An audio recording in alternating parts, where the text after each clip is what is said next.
time. It's for the MF WIndripper Deadeye, I guess. And yeah, it's basically my take on it. I know this has been done like 1,000 times, so I wanted to make an MF character for the league just to farm a little bit, and I figured I'd just do a unique take and do a video on it. So here it is. And the main selling point of this particular character is the diadem helm, or I guess the main difference. And the idea is that we cast off of our ES, so you can reserve all your mana. And when you're able to reserve all your mana, plus you have 20% reduced mana reservation, it allows you to basically squeeze in an extra aura there. In this case, we chose haste. That's for a couple reasons, but you could choose other auras as well. And you could also, if you invest in a bit more reservation on the tree, depending on what you want to run, you can either throw Enlighten in the helm, and then run another aura in another spot with another Enlighten, or you could just throw the actual aura in the helm itself, depending on the amount of reservation you're getting and stuff like that. But I just decided to stick with 3 auras for now, because these are the main ones I wanted. So basically, I guess we'll go into just the links first, and then we'll explain the rest of the stuff. So Tornado Shot, GMP, Added Cold, Elemental with attacks, increased critical strikes, and Mirage Archer. It's pretty standard. Basically, Mirage Archer for clear. You want to stack as much cold damage as possible, and that allows you to get more shatters, which procs the WIndripper quant thing more. We don't really care about the rarity aspect as much, but it's still good, and lightning damage is good. And you obviously get flat lightning and cold from the bow, so you get a nice little base there. And yeah, so Wrath gives you some flat lightning, so that's always good. And other than that, we're basically just running quant. Now the idea here was cheap. I didn't want to spend a ton of money on a MF build because I really don't like playing them for extensive amounts of time, and I feel like if you're going to invest like a ton of exalts into an MF quant build, then you better be playing it a lot to get your investment back. So that wasn't the case here, so I went really cheap. I think this was like a 8C Thief's Torment, which actually kind of is maybe a steal, but you don't need one as good as this. You can get shittier ones, it's fine. This was kind of expensive just for the all-res corrupt, but you definitely don't need that. Just makes res a little bit more annoying to work with if you don't have it. But you can pick these up otherwise for like 1C. You can get them for 1C even with like other good corrupts on them. It's just the all-res one is really good. So I think this was like 8 or 9C. This was like 1C. The boots were a couple C. I don't think nothing really that special. Still don't have the right lab enchant. They're mostly just going to be for resist and a bit of energy shield if you can afford it. And then this right here is a talisman that was pretty cheap. I think that was like 5C or below. It's not very expensive at all. And then the helmet itself is very cheap right now. You can get a trash one for a chaos. Like better ones up to 5C really. Typically, you're not going to want to spend more than that, so that's pretty much the cost. Oh, and then this quiver is very cheap as well, depending on, you can get a good one or a bad one.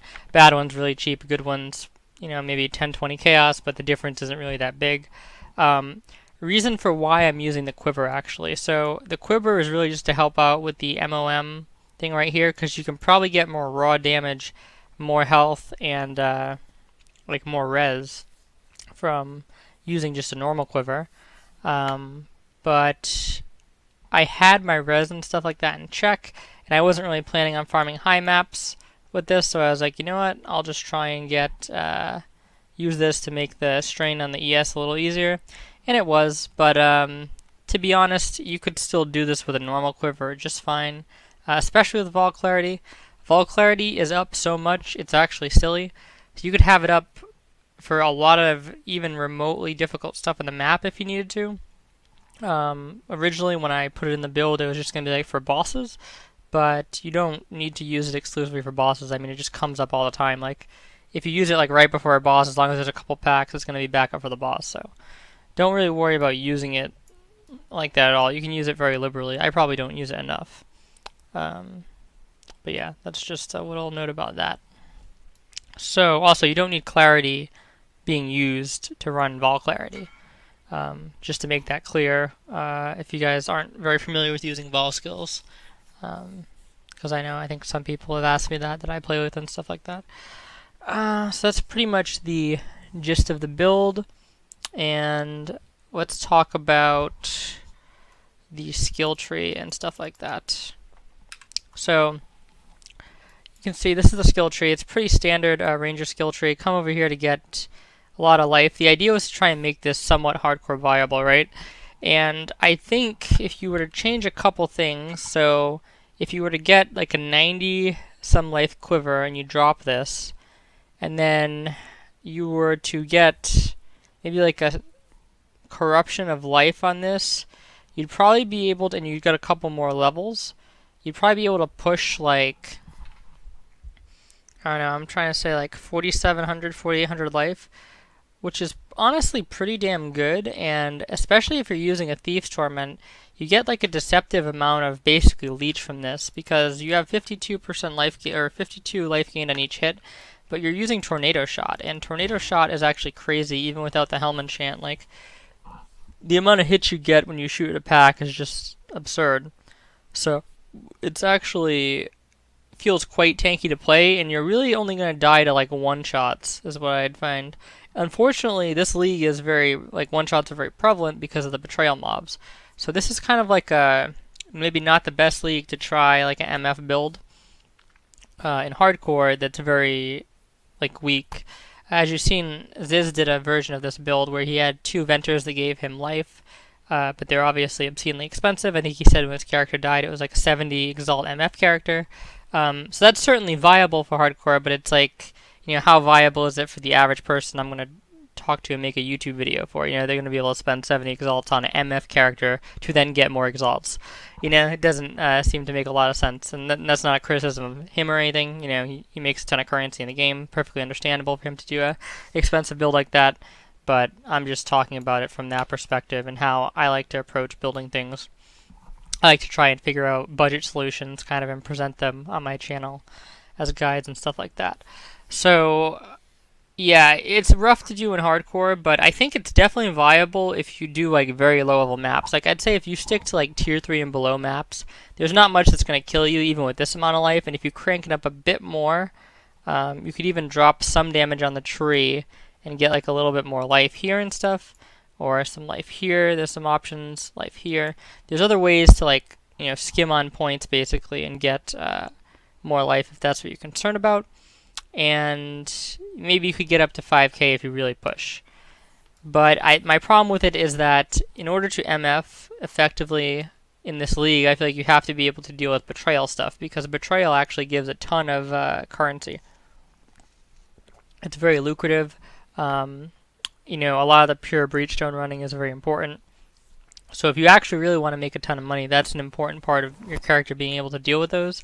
And I feel like in tier 6 maps or above, which I think tier 6 is a somewhat important threshold because it unlocks certain things in the game. So for example, I think abyssal depths are unlocked at tier 6 or something like that. Possibly certain incursion rooms, I'm not entirely sure about that, but there's just certain things where if you're not running a tier 6 map and you run across like an abyss or something, right, it doesn't feel as good because, you know, you're not going to get the abyssal depths, and you don't have a chance for like a Shroud of the Lightless or a double socket Tombfist or something. So yeah, like there's I know when Ziz was running, he was trying to run, it seemed like tier 6 or higher maps, and that's just very hard to do in hardcore without spending a ton of currency on the character, because the betrayal mobs just hit so hard that even 5k life is just not enough, I don't think, in a tier 6 to deal with some of these effects. And if you skip them, then you don't really get to reap the benefits from the league mechanics, so it's a bit tricky there. Now in softcore, it doesn't really matter. This build could probably MF, you know, even red maps on softcore. I mean, I have MF'd red maps on softcore. You're just going to die more often than you would if you're doing yellow maps, but, you know, it's perfectly viable. You're not going to run into portals or anything like that. And it's not really going to, I feel like, substantially slow down your MF because the damage is still there, and you're not really going to die a lot if you play properly. It's just that you always have a chance of dying because, obviously, the damage output in this league is so insane. Yeah, so that's a little thing about the life, why we get the life wheel and stuff like that. Otherwise, it's pretty much just a standard crit build. Nothing really to see. I got powerful precision here instead of rupture. Now, that was just to save a couple points and invest a bit more into life. If you want that more instant leech feeling, you gain 30 life on hit when you hit a bleeding enemy with this. Now, the problem is that since you're not stacking bleed in any other regard, your attacks only have a 25% chance to cause bleeding. So it's not going to be, especially if you're like one-shotting packs, right? The life on hit from here probably isn't going to be as noticeable as you would think because it's not even always going to exist. This node would be much better if you're pairing it like with, let's say, the new Mastermind bow or something that gives like bleeding on hit, I think. Oh yeah, critical attacks at least or something. So yeah, there's learn anything new. A lot better ways to make use of that node. Still not a terrible node, you can take it if you want, but I just went with powerful precision. Other than that, I think it's pretty standard. The reason why I really wanted to get haste in here was because I wanted to run these flasks. I wanted a Dying Sun with crit flask, with speed flask, with promise, with a life flask, and then that doesn't leave any room for onslaught flask. Now there are other ways you can get onslaught, but what I just did is I tied onslaught into haste with Watcher's Eye. So basically when I have my Watcher's Eye on, I have onslaught on kill, and you can get that from Abyss Jewels if you really need it. I'd say it's less reliable. This is up all the time in this particular situation, and then haste on top of it is already nice because it just helps you move faster. That's the entire point of this build. You're attacking faster, you're moving faster. So, with all your frenzy charges and stuff and haste on top of it, you're moving really fucking fast. And, yeah, so it's pretty good. And I think that's pretty much everything. Yep, so obviously the budget for this build, not very high at all. I guess I can just talk about some of the other skills. So I run the Summon Ice Golem just for the Golem. I'm just running a portal right now, which is actually kind of stupid because it could be taking up a slot that I could be leveling a gem in. Vol Clarity, obviously, just to deal with things that don't die immediately, because you will yourself if you're just spamming non-stop, especially with all your attack speed up. But as you can see, it kind of takes a while there, and it does, like, you're not constantly shooting it all the time, so it's like you're shooting, you're going, you're shooting, you're going. Blood Rage is obviously to get frenzy charges and for the attack speed buff. I have Proj Weakness here just for bosses, makes them kind of evaporate. I think in the video that I made for the boss killing, it didn't even have Proj Weakness on it and it still got annihilated. So, yeah, build does a lot of damage. This chest is just insane with the damage to bow skills, basically. And Mirror Arrow for movement speed. At one point I was using a Frost Bomb. Oh, another cute thing you can do here, my friend Mev thought up, is basically you run cast when damage taken, Immortal Call, and then really you would have cast when damage taken, Immortal Call, increased duration here for the Immortal Call. But in this case, I just have Spell Cascade because I have it linked to Desecrate. Now, the idea is that your Helm has Feast, right? Which is triggers level 15 Feast of Flesh every 15 seconds. What this does is it restores a bunch of ES, mana, and energy shield to you based on corpses consumed. Now, the one thing with this build is you're not actually consuming a ton of corpses all the time, but you're consuming enough corpses where any type of ES problems in the map from spamming are virtually negligible. Because as you can see, it takes a lot of shots to run you out, and you're killing so much stuff, and this is proccing like every 5 seconds. So your ES is pretty much always spiking back up when you run. And your health would be too if it's low, but you're at high health a lot of time due to life on hit. So this synergy really helps keep your mom up. Now the idea is that on a boss fight, where you say you didn't have access to Vol Clarity, right? But in your spamming, you're going the idea is when you get hit, you take any damage at all, you have the threshold set really low, so it casts a Desecrate out. And then the Desecrate is corpses. So your Helm's going to consume those, and your ES is going to shoot back up. So even on a boss fight where you don't have access to Vault Clarity, it's certainly not, the end of the world, really, unless it's like a boss fight where taking any damage is like near fatal damage, right? Like if you can't take damage from any surrounding thing that's a little bit of damage to proc your Immortal Calm, or proc your cast when damage taken, it's kind of sketchy. But otherwise, it's a pretty cool thing just to add a bit of extra sustain to the build. And then on top of it, you are freezing a lot of stuff that you're hitting. So it does help just during the normal map to be casting the Desecrate, because all the time you won't be consuming the corpses you kill because they may be frozen and shattered. So just a thought there.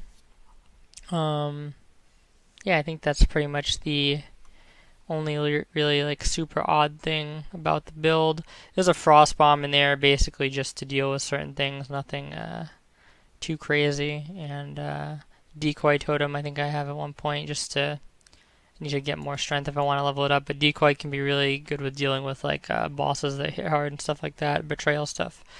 So that's pretty much the build. And yeah, if you have any questions or anything like that, just feel free to leave them in the comments. I think I pretty much went over everything. Like I said, you can push this harder. You can get like another aura in if you really want, but it's more investment. And in terms of getting the damage you want to get with the health you want to get, it's kind of tight. If you want to drop a lot of this health wheel, you have a lot more options available to you, but your health pool is also a lot lower, and you're going to die more often. So just something to keep in mind there. Yep, and thanks for watching, and talk to you guys later.